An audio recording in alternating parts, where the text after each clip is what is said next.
Hello guys, hello mga ka-JT Moto. What's up? Yun, so wedding anniversary pala namin ng misis ko. So nag-iisip ako ng gagawin.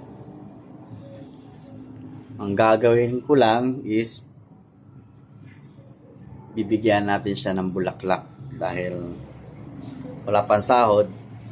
So bibili muna ako ng bulaklak para sa kanya, para ibigay ko sa kanya para matuwa naman siya dahil second wedding anniversary namin ngayon, January 27. So yun, bibili tayo ng bulaklak, pupunta tayo sa bilihan ng bulaklak. Syempre, saan ba naman tayo bibili ng bulaklak? Alangan naman sa butika.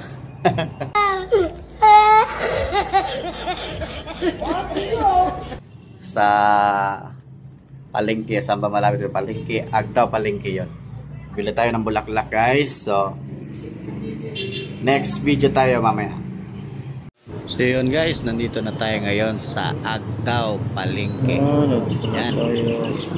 Ayan ang mga bilihan ng mga bulaklak dito. Ayan, napakadaming bulaklak. So ang napili kong bilhan ng bulaklak dito, ayan. Ayan o, ang kaganda ng mga bulaklak o, mga flowers. Nahulog.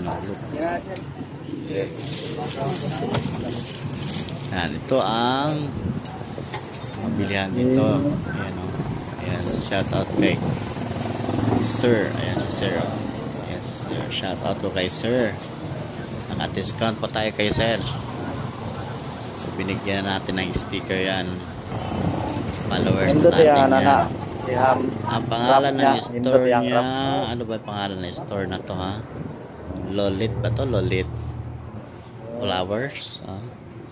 So yan yung mga flowers. So, pulang-pula, namumula. Ayan yung binila ko para sa misis ko. Ayan. Siya pa nag ano yan? Sa itong pangalan sir? Lolit assemble. Lolit Flowers.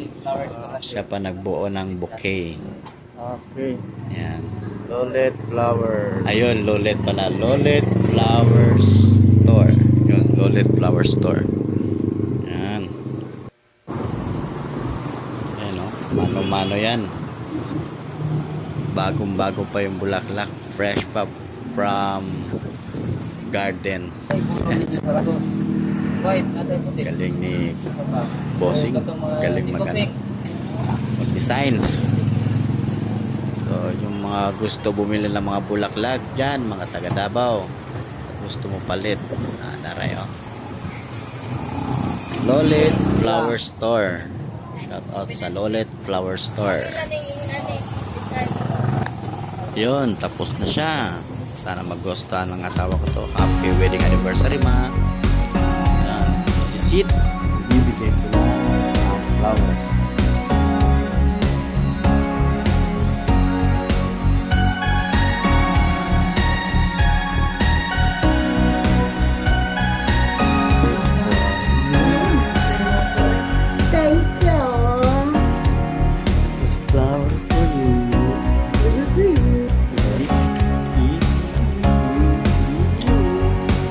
Nag-rain na.